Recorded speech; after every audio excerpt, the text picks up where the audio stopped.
Hi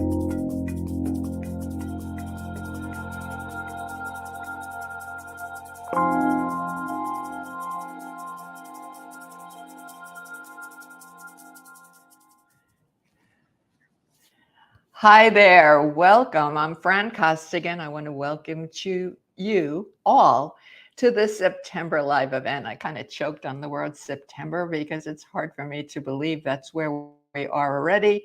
People who know me know that I love summer, and um, I appreciate the fall and things about the fall, but it takes me a little while because I do miss summer.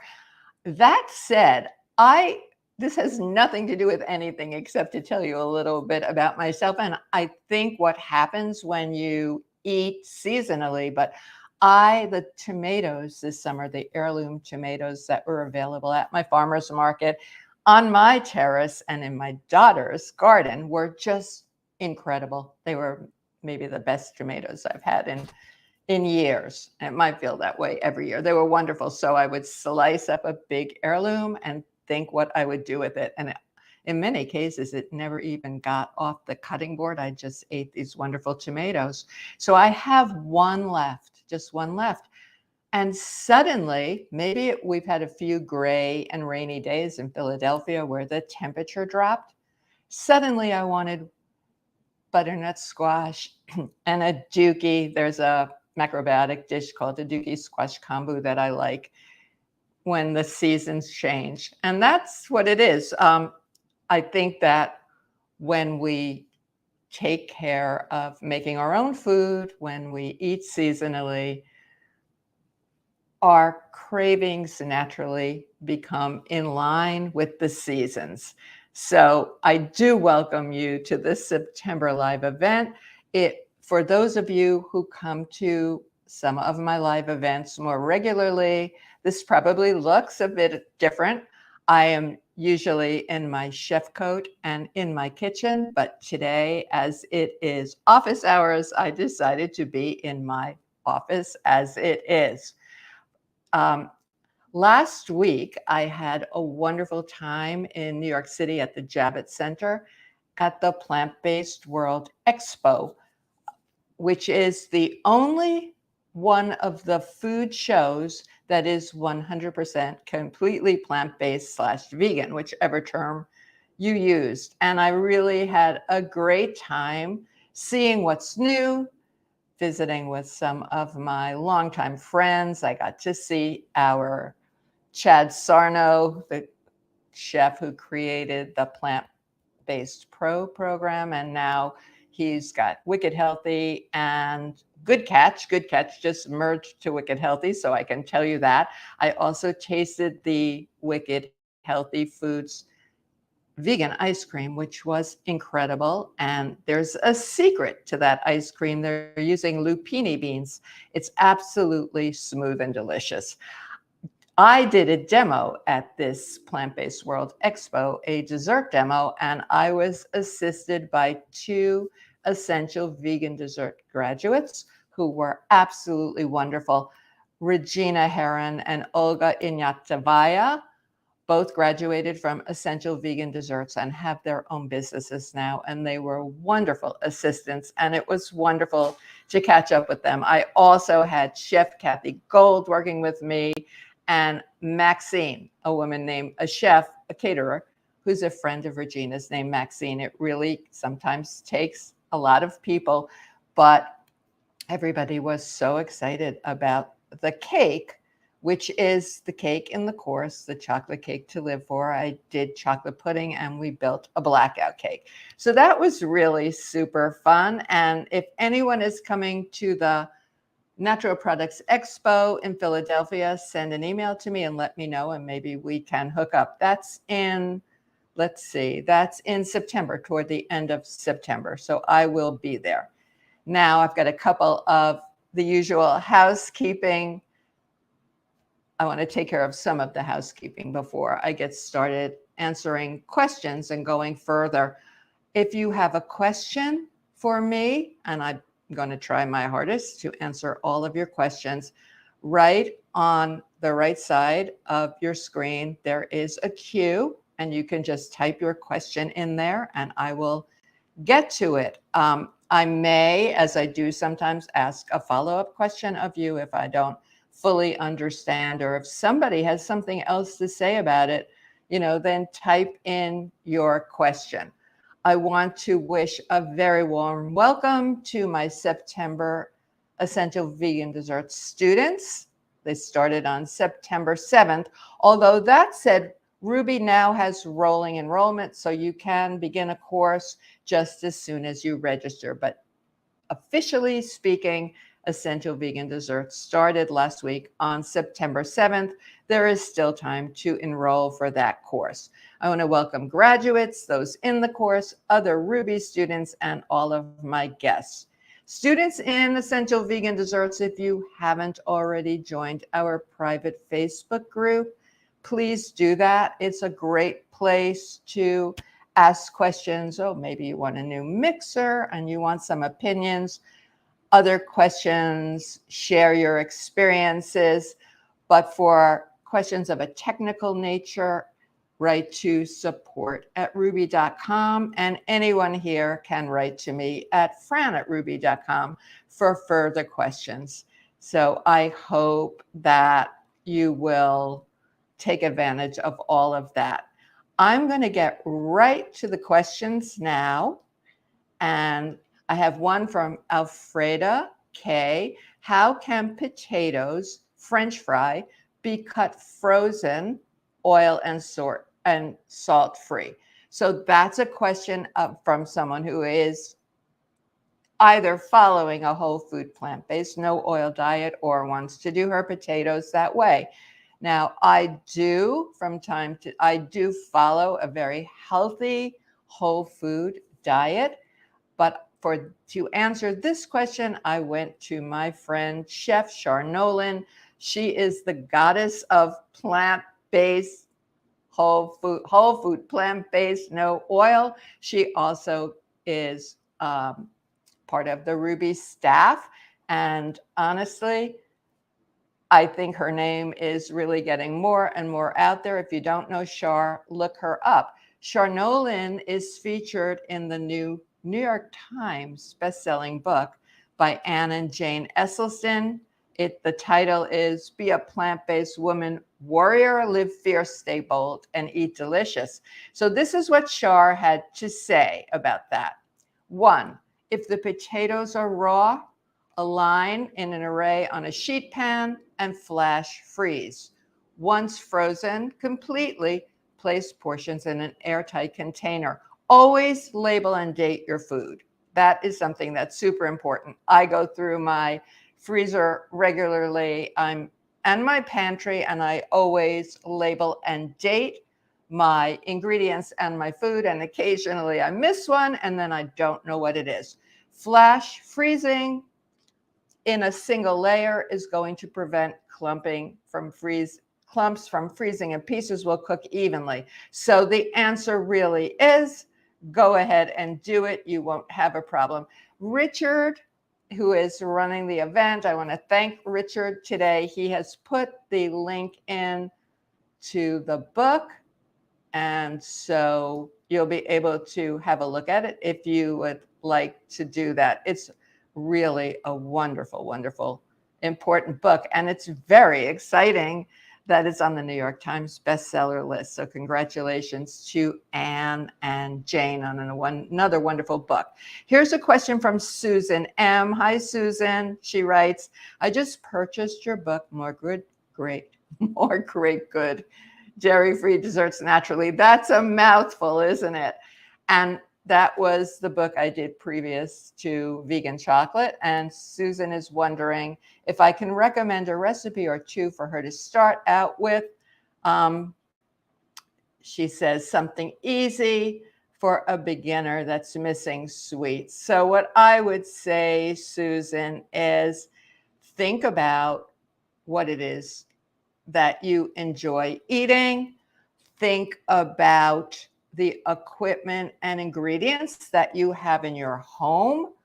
That will help you decide. All the recipes are easy. Here's the thing about recipes.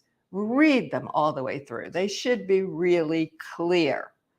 If anyone who can read and follow directions can do a recipe. Of course, the really operative, the real important thing is make sure that the recipe comes from someone who is reliable. But if you don't want to do a component cake, for example, Susan, I think wonderful dessert is to make a fruit gel, and we use agar, which is a sea vegetable that has been used for millennia in Asian cuisine. It replaces bovine gelatin. It's very easy to do. So I have asked Richard to show us a video of how to make this particular blended gel. And another thing that you can make is a fruit slump, which is a cooked fruit filling with a just one bowl biscuit topping that you plop on top and then cover the pot, and it's good to go. So let's have a look at the video on how to use agar and make this blended gel. To make a basic fruit gel, start by hydrating the agar with a liquid. In this case, we are using an organic, sugar-free apple juice. Once the agar has hydrated, add the lemon zest. Over medium-low heat, bring the liquid to a boil, stirring once or twice to ensure the agar has been fully incorporated. As soon as the mixture comes to a boil, reduce the heat and cover to prevent the liquid from evaporating. When ready, there should be no specks of agar present in the liquid. To test the consistency of the final gel, pour a little bit of the liquid into a small bowl, along with some of the fruit, and refrigerate for approximately 10 minutes or so. When ready, the mixture should be nice and firm like this. Once done, remove the lemon zest and discard.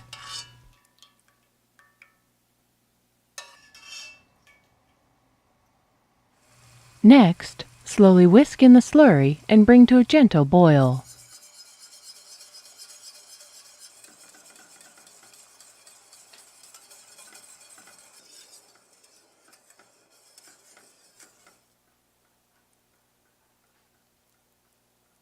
As soon as the mixture comes to a boil, remove the pot from the heat. Next, add the fruit and stir to ensure that the fruit is fully coated with the gel.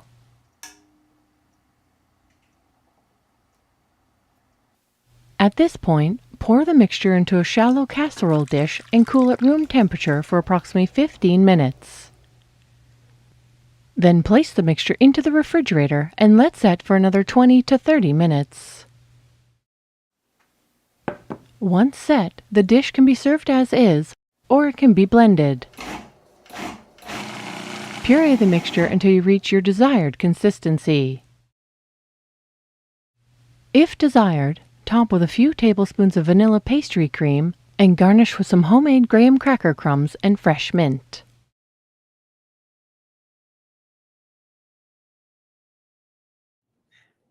So there is an example of learning to use a foundational ingredient for making vegan desserts, agar. We want the agar to hydrate. There are 3 different forms, and I go through all of that in that cookbook and even more in depth in the course because it is a very important ingredient.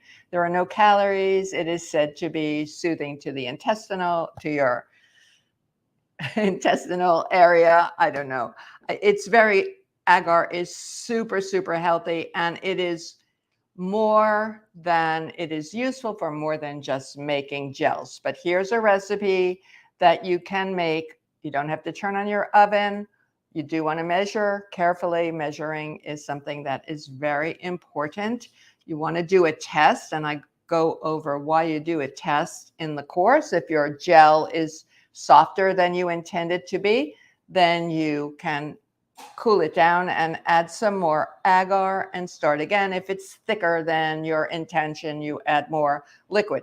That is a naturally gluten-free, salt-free, sugar-free dessert. So it's really handy, and it can be made to look just beautiful. And then another recipe I mentioned, and then I stopped, is the fruit slump. So you cook any seasonal fruit. During the summer, I use blueberries or blueberries and peaches. And this time of the year, I might do pears and cranberry. It's a great dessert to do for holidays or anytime. And you mix together this very simple biscuit dough. It's soft, and you do it all in one bowl, and then you dollop the dough over the hot fruit, cover the pot, whatever you're using, tightly. It has to cover tight, and the biscuits steam. And this is called a slump. Some people call it a grunt. Are the biscuits slumping into the fruit, or are they grunting as they cook? This is an early American dessert, and it's just wonderful. So go for it and let me know what you make. Now, Kathleen says, I visited a vegan bakery and practically everything I saw was very shiny. It made everything look beautiful. How do you make your vegan pastries shiny? Well, that's really interesting to me that everything was shiny. That sounds almost to me a little bit old-fashioned and in the French style, but there are ways to what you're talking about is really a vegan egg wash was, a vegan egg wash was used. That's one way, either to create a shiny fish finish or to create a barrier. I can get a very shiny finish when my ganache is beautifully made, but there are a couple of ways to make a vegan egg wash. The simplest is to use a rich plant milk, plain, just the plant milk. I would use soy milk if you're not avoiding soy. I do not avoid soy. Or oat milk. You can add a very small amount of a liquid sweetener, like agave, for example, will help. Reduced aquafaba is used as a vegan egg wash. Just use a syrup, rice or maple syrup. Don't forget about rice syrup. It is a wonder, has a beautiful sheen. It's a little on the thick side, a little bit more neutral in flavor than maple maybe, but it tastes a little bit like caramel to me. Some people use oil. Coconut oil is used as an egg wash. I don't particularly do that. Or if you're making a vegan fruit tart, I like using a very light layer of an agar fruit gel or coulis on top of the fruit to make a beautiful tart. And you would do that in the same way that slightly the same way that you use the agar in the film that we showed you. So I hope that helps, Kathleen. Now, Celeste has a question about bread. I need help in navigating the timing for bread. In my kitchen, my bread bakes at 350, I'm assuming Fahrenheit, for 35 minutes. It comes out golden brown. Perfect. In the commercial oven, 350 for 35 minutes, I get a darker bread. It still looks good, but not to my liking. Well, here's the thing, Celeste and everyone else. Ovens are all really different. They just are. In my home, for example, I have a standard oven, just a regular oven, because as someone who develops and tests recipes for the general public, I don't want to have some fancy oven. I have a countertop oven, a Breville, which I can get 2 cake pans in there or a quarter sheet pan, and I use convection bake. Recently, I made a couple of layers and sheets of the chocolate cake to live for.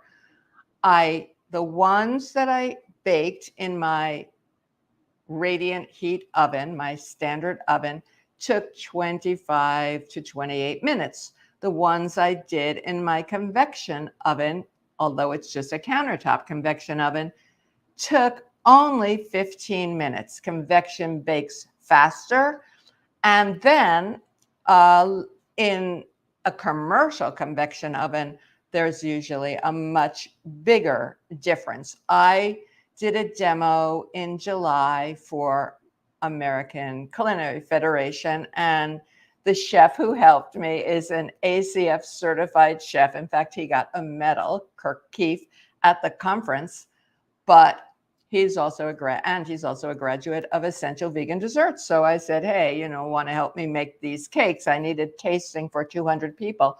Well, what we did, Celeste, was we baked off just one first because we were using big commercial ovens. That way we could judge the time. So really what you're going to have to do is just test your commercial ovens. And generally speaking, I'm assuming your commercial oven is a convection. Then you want to drop the temperature. They say 25 to 30%. Get to know your ovens. Everybody get some oven thermometers in your ovens as well. So I hope that helps you.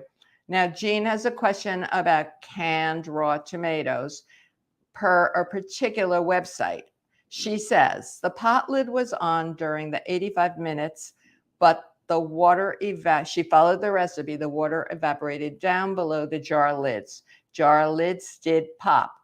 Are they safe to eat? Well, let me tell you, I'm not someone who does canning, and canning is something that many people are doing and has to be done safely. So I went to the source. I went to my expert, which her name is Marissa McClellan, foodinjars.com. And Marissa has written a number of books on canning, her Food in Jars series. And this is what Marissa said.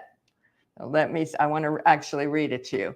Her answer is, it's not an ideal way to process tomatoes, but it's not the end of the world. I'd advise that they mark those jars to be the first ones used.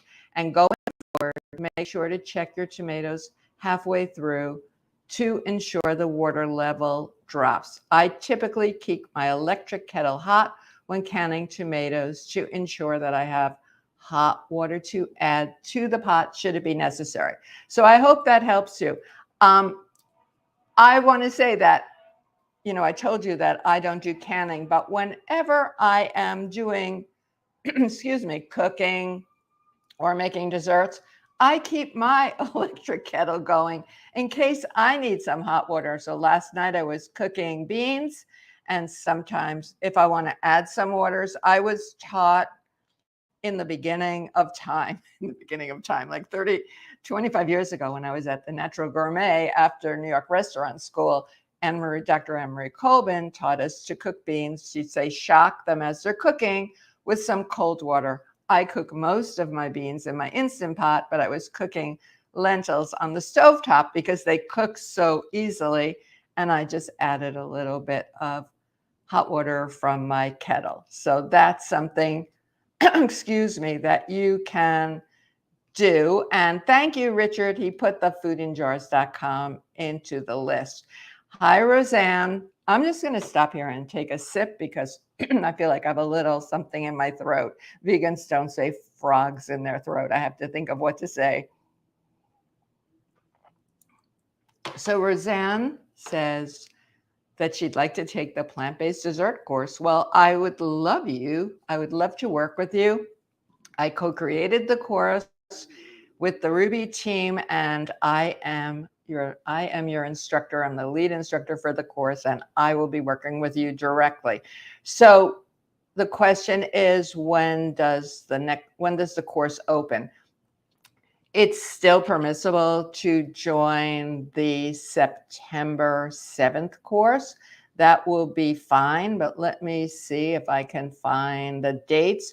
Then after September 7th, the next course opens on October 11th, then November 8th, and then January 4th. Oh, January 4th is my daughter's birthday. I will say happy birthday, Tracy, on the day that the course starts. But what Ruby is doing now is as soon as you register, you can start. So you could register today and jump into the September 7th course if you would like to do that. But I look forward to working with you. So let's see, here's an interesting question about wraps from Ann O. I love wraps with veggies, but they often drip with liquid from cooking or from tomatoes. How do I avoid this? Well, I could just tell you, eat fast. No. I drain my vegetables before I put them in a wrap, and the same thing with tomatoes. But you can, and then, if it is going to be a particularly juicy wrap, and you know that because you're the one building it, then you want to keep the bottom maybe in some parchment paper or something to hold it. But think about adding a thicker mixture to your vegetables. Hummus comes to mind, avocado mashed comes to mind, and that's what I would do. When I'm draining vegetables that are particularly juicy in order to do something like make a wrap, I always save the liquid because generally it has just a wonderful, wonderful flavor. So good luck with your wraps. And then, wear a napkin. Hi, Shar. Look at that. I mentioned Shar. She helped me with the potato question. And any of your whole food, plant-based, no oil questions should go to Shar. So Shar's question is about chia egg. After making a chia egg, do you recommend adding the chia mixture to a blender to smooth out the egg? That's a great question, Shar. Thank you for asking it. I don't. I think it would be so hard to get out of any kind of a blender. But here's what I do. I put the ground chia, and this would be the same thing if you're using ground flax. They both have to be ground, even though chia seeds are much smaller than flax. Then I put the recommended amount of water. I pour that over the ground chia that's in a bowl. Do not stir. I don't stir. I set my timer for like 3 minutes. This has been my timer lately. And then I take a fork after 3 minutes and I stir. And then I walk away and I repeat that 3 times, and you get an absolutely smooth chia egg that way. And I have discovered that you can do them ahead of time and keep them in your refrigerator for a few days, always whisking before you use them. So I hope that helps, Shar. Kathy G, Chef Gold is here. And anyone here who is interested in learning about vanilla, and that is a super important ingredient, vanilla rounds out flavors of dessert, even acts, I think, as a sweetener. Chef Kathy did a live event with me all about vanilla, and you can find it in the Essential Vegan Desserts library. So Kathy also has a question about flax eggs. Well, the question is, what's your opinion about mixing egg replacers in the same recipe? For example, is there a benefit in using flax eggs and one something else? I think oftentimes you get a best result by mixing egg replacers. So sometimes I will hydrate chia, actually using aquafaba instead of water. Almost always when you're talking about chia or flax eggs, understand that they bind, they don't leaven. So I use a bit more leavener, and I'm talking about baking powder and baking soda. I mean, leavening is really interesting to me because when I left the traditional pastry kitchen, I was working as a traditional pastry chef. I was trained traditionally. And then I wanted to do more, I wanted to do all vegan. I became a vegan. There were no commercially available egg replacers at the time. No one had heard of a chia egg or a flax egg, certainly not aquafaba. So my eggs, I didn't use any of that. And I looked historically, and during wartime, eggs were either not available or in very short supply. And so I looked at wartime recipes, baking powder, baking soda, vinegar. I think vinegar really creates a tender mouthfeel. So yes, the short answer to that, Kathy, is yes, I think there is some benefit in using one or the other. Now, you're going to watch me change out my earpiece so I can hear Richard, because I just heard some kind of little noise from this little device. You know, this is real life. This is live, folks. This is absolutely live. So here we go. All right, Gail has a follow-up question to Kathy's, and she said, ground chia like you grind the seeds? Yes, I grind the seeds. I don't buy ground flax. I've seen it. I've never seen ground chia. So I do. And what I have is I have a Vitamix, the tall container. I have a shorter container that is for grinding oats and wheat and things like that.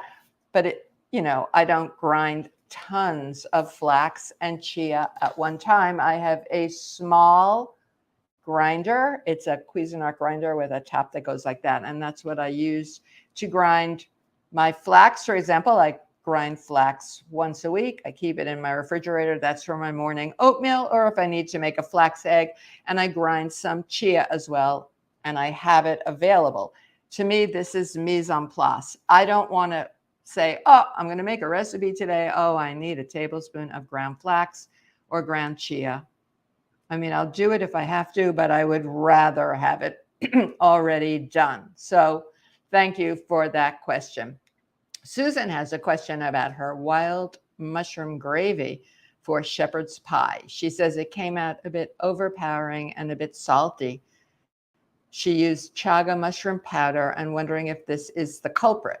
She was happy with the texture and thickness. Is there a powder I recommend? Well, Susan, I went to another expert to get the answer. I thought I knew the answer to your question, which is, it sounds to me like you perhaps over-salted your gravy or over-salted it to your taste. You can always add more salt to adjust, but it's really hard to undo something that's too salty. So I went to my friend Jill Nussenow, the Veggie Queen. You can go to theveggiequeen.com. Jill is she's a registered dietitian. She is vegan.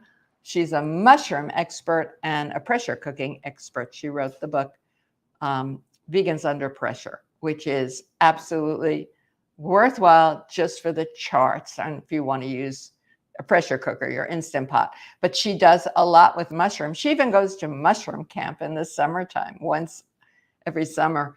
And this is what Jill said.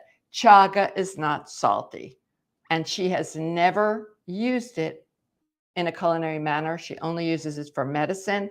So she and I recommend porcini or shiitake powder, and I hope that helps you. And thank you, Richard, for putting the link to the Veggie Queen in. And you can reach out to Jill, you can reach out to Marissa. These are wonderful people. So Dana has a really interesting question.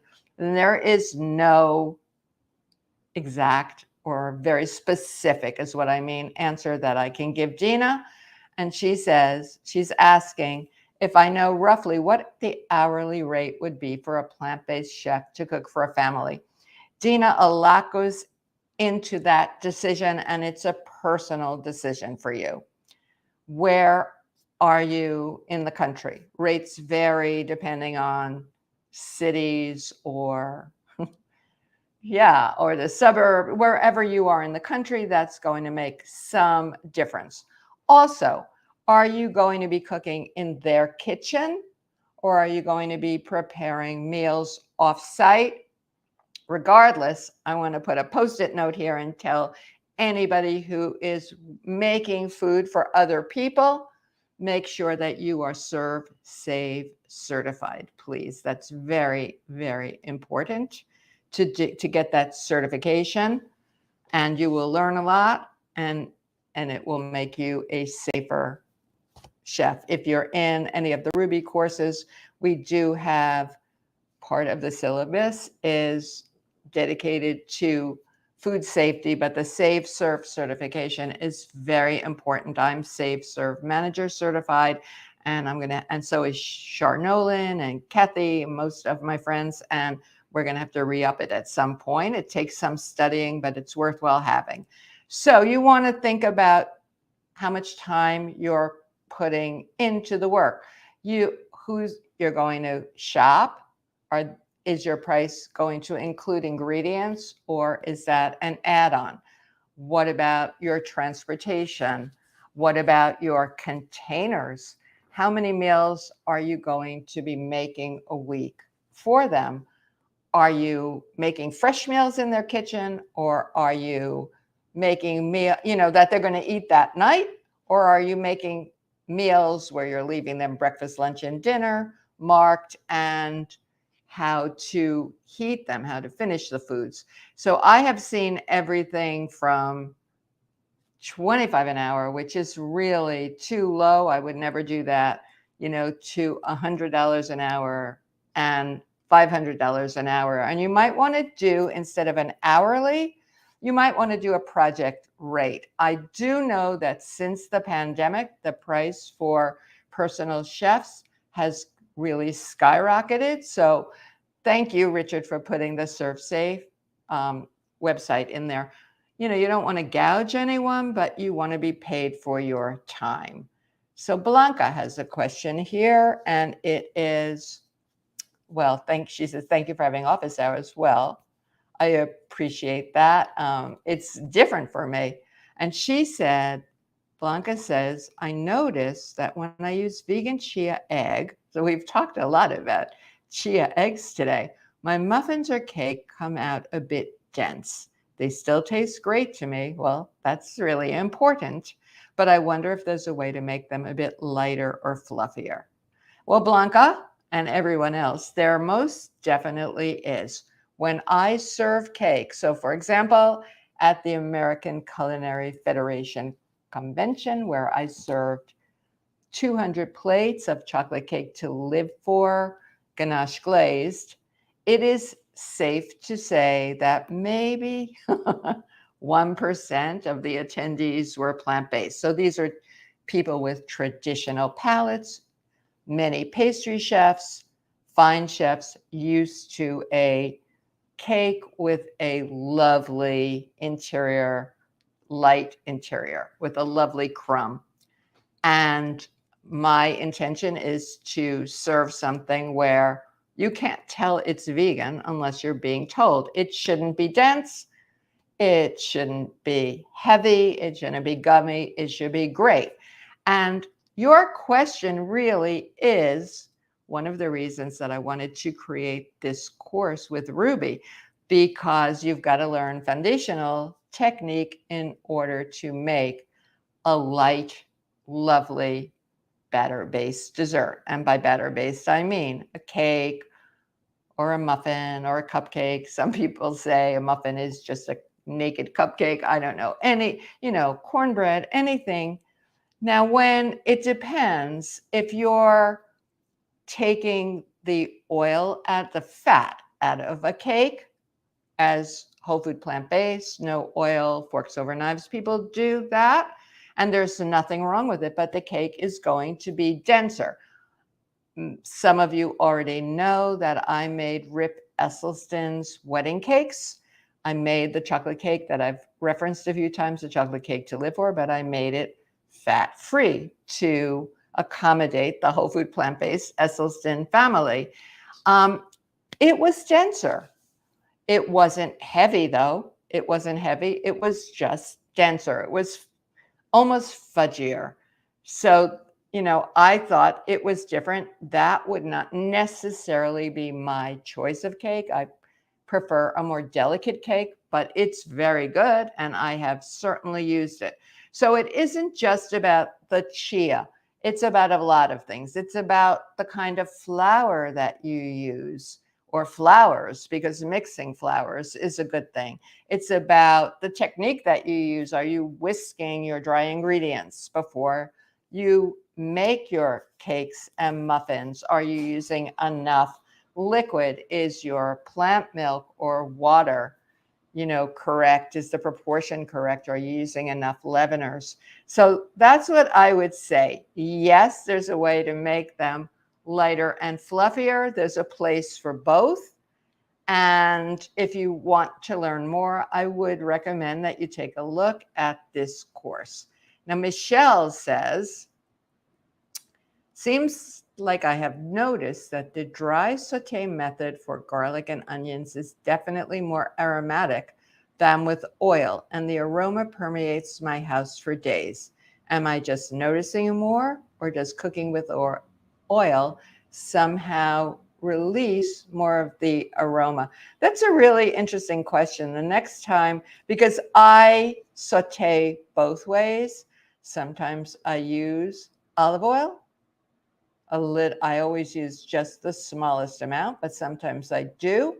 And sometimes I do a water saute, which I did not know how to do until I got involved with Ruby. There's a wonderful video in the plant-based professional course.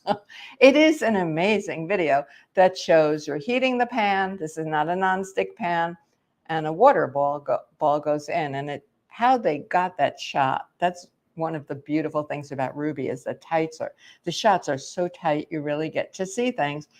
Shows you when the pan is really hot enough. So you may not be surprised now that I went to Chef Char Nolan to find out the answer, or to be able to give you a complete answer to your question, because Char does far more water sautés than I do.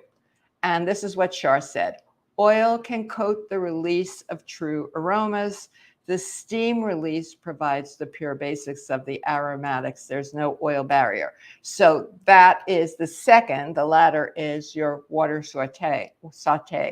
And she adds that due to the mince of the shallots and mince of the garlic, the aromas will permeate more because the flavors transfuse more easily through small cuts of aromatics. And that would hold whether you're doing a water saute or an oil saute. So I hope that helps. My goodness, it permeates your house for days. Well, my mother, you don't know, but I'm going to tell you, my mother did not like to cook. But every once in a while, she would just saute up some onions just for the aromatic smell and the, aroma in the house. And it always feels like people have been cooking for days. So we have a link to a Forks Over Knives, plant-based cooking, how to cook without oil, that you can have a look at. And it's here in the Q&A. So I hope that will help. And thank you, Char, for helping me with these questions. So Mary Jo has a question. What appliance do you think is best for grinding granulated sugar into caster sugar? That's a good question, Mary. Thank you for asking it. I want to start by saying that all vegan sugar or organic sugar, which is vegan sugar, and then I always go one more step and I want to use fair trade sugar. If you really look at the different brands in the store, you will see that the colors vary from very, very pale tan to slightly darker, from quite fine looking to a little bit darker. However, even the most fine organic vegan sugar, the individual sugar crystal is larger than a white sugar crystal. So when I bring my new batch of organic cane sugar into the house, this is what I do. I divide it up. So I rough up the sugar that I'm going to use for my cakes, the sugar that doesn't have to be caster sugar. And if there's anyone here who is unfamiliar with the term, we're talking about, we in the States call it superfine sugar, and across the pond it's known as caster sugar. And it is important. So I rough my sugar up in my food processor, and then I put it in an airtight jar with the label that says roughed up sugar and the date. Then to make castor sugar, I do it in quantity and I put it in an airtight container and mark it. I use a high-speed blender. I use my Vitamix to make castor sugar.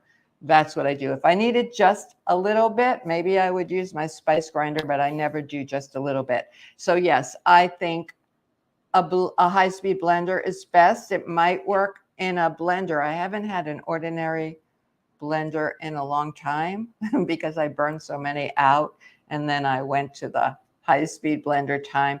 Terry Lynn, hi, it's nice to see you. Terry Lynn wants to know if I have a reliable source for organic raw cocoa paste for chocolate making. Well, Terry Lynn, I know that you're working with Amy Levin. Amy Levin is a very well-known, very, very capable raw chef who does a lot with chocolates. And she is in the UK, and you can find her information. She did a live event with me that was really fabulous about desserts. So I don't use raw cacao paste because I don't make chocolates that way, Terralyn. But there are, I think you could do a search of many of the companies. Cacao paste is nothing more than unsweetened chocolate. So unsweetened chocolate has a few names. It's called it's not really called cocoa paste. It's cacao paste, or it's chocolate liqueur. And there are many organic ones. And raw is a term that I always am going to tell you this. There is no such thing as truly raw chocolate. And this was verified by Amy during the live event. It has been verified by chocolate makers. Thank you, Richard, for the link. All chocolate is when the beans come out of the pod, they are laid out to ferment. During the fermentation process, the temperatures naturally go above what is allowable for an ingredient to be called raw. And so I prefer the term unroasted. And so does Amy, and so do most pastry chefs. So it is unroasted chocolate paste as opposed, or unroasted chocolate as opposed to raw. So, you know, I've said that for years, and then I always want to make sure that the information I had early on still holds. So I go back and I ask people who have an expertise in a particular area.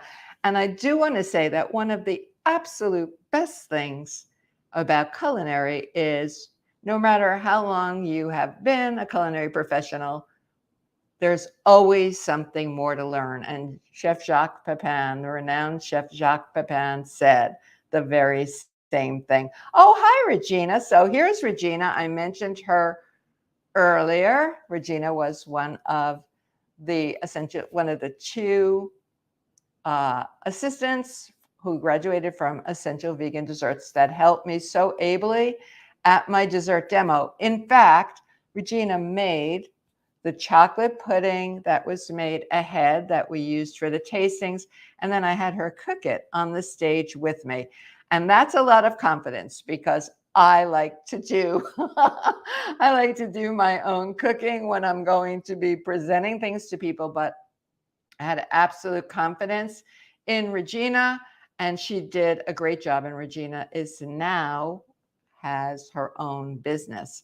So I had a great time meeting you, doing the demo. Well, thank you. Do I have a suggestion for a tasty, savory, vegan breakfast item?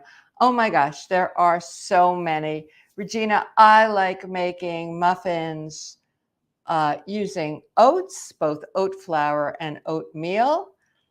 You can add some greens if you want, chopped up greens if you want to that, or fruit and greens. That would be really great. I think there are so many. If anybody has an idea that comes to your mind, I'm assuming you want something that will hold, that you'll be able to sell. But I think a muffin, a very nice moist muffin, would be a great thing to make. Cornbread with corn in it is a wonderful breakfast item. I love cornbread. I like it with beans. I like it plain. I like it as a pancake. So you can do cornbread with additions. You can add, I mentioned corn, but you could saute some other vegetables, onions, peppers, and corn would be wonderful in your cornbread. So I hope that helps. And thank you again for your help. Hi, Laura. Oh, it's nice to see friends here who've gone through the course and I know in life. So Laura has a question. She's asking how I store my aquafaba. Every time she uses a can of chickpeas, I save it in the fridge, but I haven't frozen it. It's too precious to pour down the drain. It's super too precious to pour down the drain. So if anyone here doesn't know the term aquafaba, what we're talking about is the liquid either in a can of chickpeas or the liquid that is created when you're cooking chickpeas from scratch. And some years ago, a Frenchman named Gus Wobet discovered that you could whip it and make meringue, just like an egg white. Later on, we learned that it can also be an egg replacer. So we have a whole unit in Essential Vegan Desserts, as Laura knows, because she is a graduate, on using aquafaba. Many recipes say open a can of chickpeas, preferably unsalted, drain the liquid, start beating, and make meringue. And, well, first of all, I didn't believe it when I first saw it, but I made it. But the first time I drained a can, I thought, this is not very reliable. I mean, if you're a pastry chef, you want formulas that are going to work. Some cans had 3/4 of a cup of liquid aquafaba. Some had 2/3 of a cup. So I found by whipping the meringue, by whipping the aquafaba, using the same technique as you would when you're making egg white meringue. In other words, you add some cream of tartar or an acid and castor sugar, that I was getting different results. I wanted to standardize the result, and I discovered by doing, sometimes people say to me, well, how do I? So sometimes you have to test. I reduce the amount of liquid from a can, a typical can, by about between a half and a third, until I have a half cup, and I usually put a small amount in my refrigerator and it becomes more viscous like egg white. Then I cool it and I put it in the freezer. Frozen aquafaba, frozen defrosted aquafaba works a charm. It works great. I have a freezer full, as a matter of fact, right now, because I like to eat chickpeas.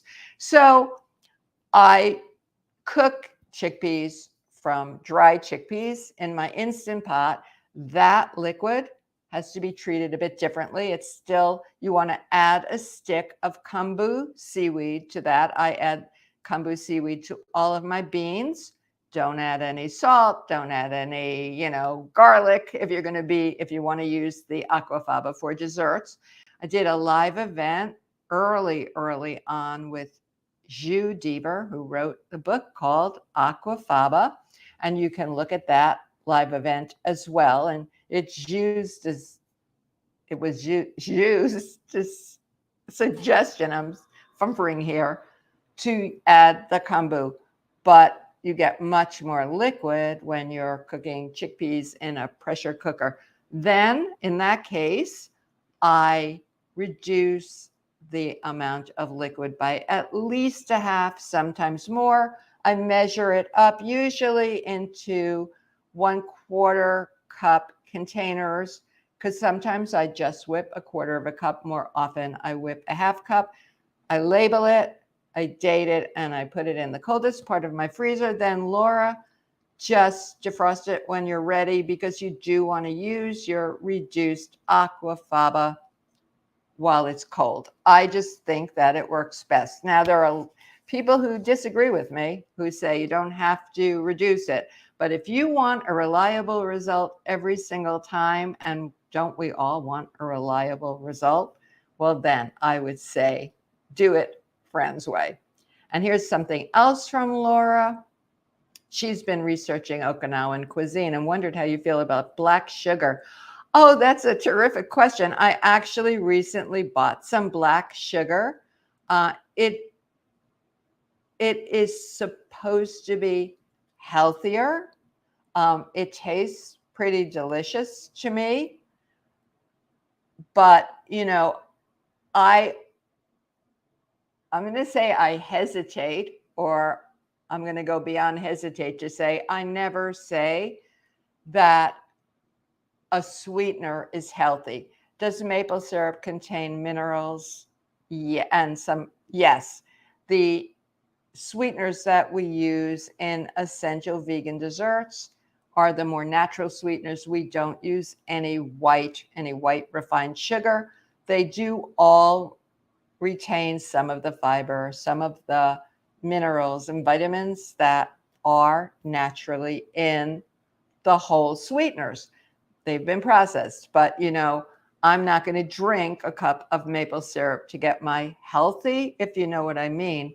And there are degrees. So coconut sugar will have more of the, more nutrients than organic cane sugar, for example, but organic cane sugar still retains some of the molasses that's inherent in the cane, unlike white sugar or even commercial brown sugar, which is just white sugar with molasses, which is extracted from the cane, sprayed on it. So it is one of their staples for dessert.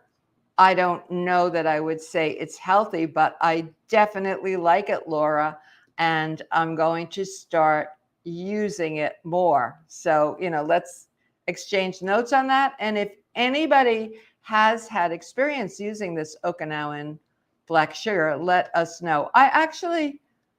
It's just wonderful. It has a Japanese name, and it's very interesting. It's very interesting. Gail says, I joined late. Can you say more about your course? Well, I'd be happy to. So Essential Vegan Desserts is a 90-day course. That is 3 months. Extensions are possible. It is a self-paced course, and you can access it from any device, anywhere, anytime, when it's convenient for you. The best thing to do, Gail, is to have a look at the syllabus. You can do that. I think we can get the link in here, and it will show you what you will learn.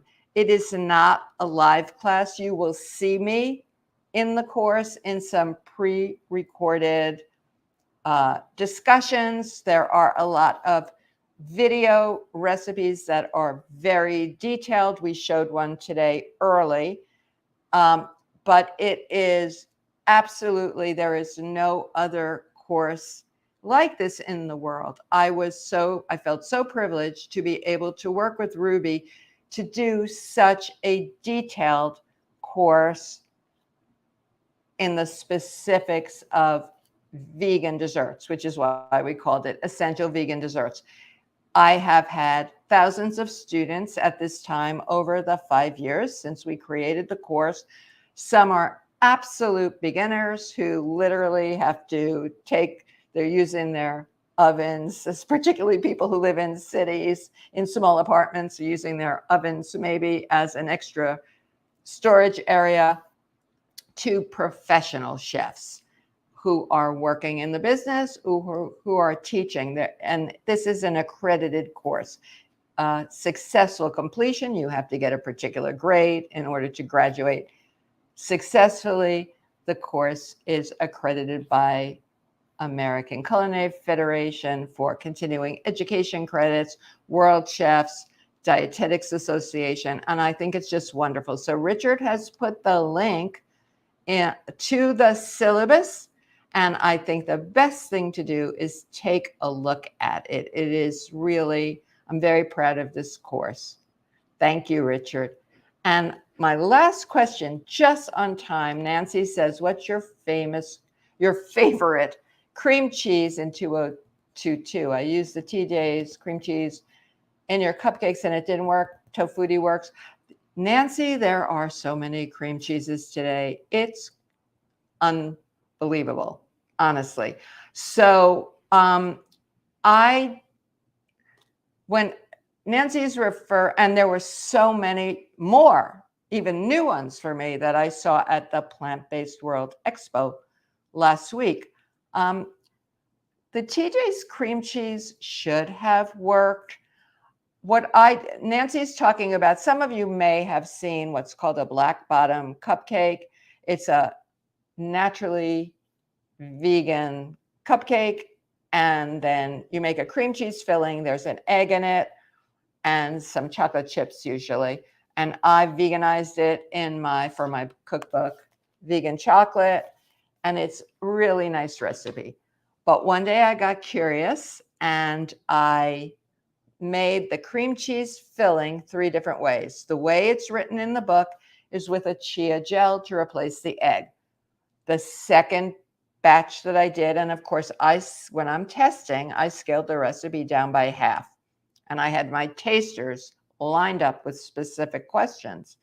And the second batch was done with a commercial egg replacer prepared as directed. And I believe I used Bob's red mill.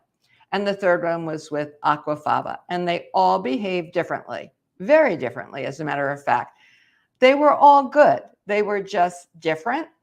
I preferred the original one from my book with the chia gel. So, I don't know why it didn't work or in what way you mean it doesn't work. But I think that the TJ's Trader Joe's cream cheese and tofutti are probably the closest.